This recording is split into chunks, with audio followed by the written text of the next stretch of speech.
Kung certified pigeon lover ka or pet lover, win or lose, papakainin mo yung mga alaga mong pigeons ng imported mixed seeds. Katulad niyan, made in Belgium pa yan. Hindi ko alam paano i-pronounce or bigkasin yan eh.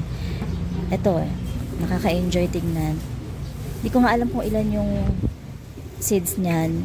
Bibilangin ko bukas para alamin kung ilan yan. Pero alam ko ang dami eh. At saka ang ganda, ang lalaki ng seeds niya. Na-enjoy ako i-mix kasi nga ang gaganda niya eh. Parang pantay-pantay yung mga mix seeds niya eh. Ang ganda talaga ng mga mga seeds nila. Pero meron din naman sa Pilipinas ng mga ganyang klaseng mga seeds eh. Eh syempre gusto lang namin pakainin ng masarap yung alaga namin. Kaya kahit mahal, bibili namin yan. Kasi nga alaga talaga namin yan. Kaya para makakain din sila ng masasarap yan, 100% nature or natural seeds. Sana ganyan din kayo sa mga alaga nyo. Once in a while, pakainin nyo rin ng mga masasarap. Ganun talaga pag certified pet lover ka, lalo na pigeon lover ka.